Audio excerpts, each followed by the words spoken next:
नमस्कार, ये है सनातनी आवाज़ और मैं हूँ आपके साथ तनु शर्मा। सनातनी आवाज़ में आप सबका स्वागत है। आज का विषय है महिषासुर मर्दिनी शक्ति की विजय। दोस्तों, महिषासुर मर्दिनी का अर्थ है महिषासुर का वध करने वाली। ये नाम देवी दुर्गा का है जो बुराई पर अच्छाई, अधर्म पर धर्म और अंधकार पर प्रकाश की विजय का प्रतीक है।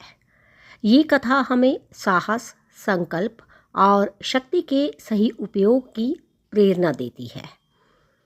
कथा का सार है कि महिषासुर एक अत्यंत बलशाली असुर था जिसने घोर तप करके ब्रह्मा से वरदान प्राप्त किया था कि उसे कोई देवता नहीं मार सकेगा। इस वरदान से अहंकारित होकर उसने स्वर्ग पर आक्रमण कर दिया और देवताओं को पराजित कर दिया। उसकी शक्ति से भयभीत होकर सभी देवता ब्रह्मा, विष्णु और शिव के पास सहायता के लिए पहुँचे। तीनों महाशक्तियों ने अपनी अपनी शक्तियाँ मिलाकर एक दिव्य स्त्री रूप की रचना की, देवी दुर्गा। उनका स्वरूप तेज, विकराल और अत्यंत सुंदर था।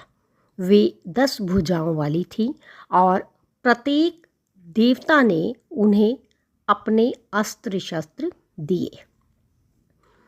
देवी दुर्गा ने महिषासुर से कई दिनों तक युद्ध किया। अंततः जब महिषासुर भैंसे का रूप धारण करके युद्ध करने लगा, तब देवी ने अपने त्रिशूल से उसका वध कर दिया। इस प्रकार अधर्म का अंत हुआ और धर्म की स्थापना हुई। शक्ति का प्रतीक। ये कथा केवल एक पौराणिक गाथा नहीं बल्कि गहरी आध्यात्मिक और नैतिक शिक्षा देने वाली है। देवी दुर्गा उस आंतरिक शक्ति का प्रतीक है जो प्रत्येक नारी और पुरुष में विद्यमान है। जब बुराई सिर उठाती है, चाहे वह बाहरी हो या आंतरिक, जैसे क्रोध, लालच, मोह, तब वही शक्ति उसे पराजित करती है। नारी शक्ति का उत्सव महिषासुर मर्दिनी कथा ये भी दर्शाती है कि जब सभी देवता असहाय हो जाते हैं, तब एक नारी शक्ति ही उनका संहार करती है। ये नारी सशक्तिकरण की सबसे प्रेरणादायक मिसाल है। नवरात्रि पर्व में हम इसी विजय की पूजा करते हैं। दोस्तों, हम ये कह सकते हैं कि महिषासुर मर्दिनी की कथा हमें ये सिखाती है कि अधर्म चाहे कितना ही बलवान क्यों न हो, सत्य और धर्म की विजय निश्चित होती है।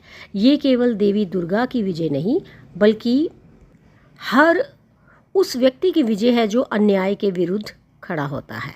ये कथा हमें आंतरिक और बाहरी बुराइयों से लड़ने का संबल देती है। तो दोस्तों, इसके साथ ही मुझे दीजिए अनुमति, फिर मिलती हूँ। धन्यवाद।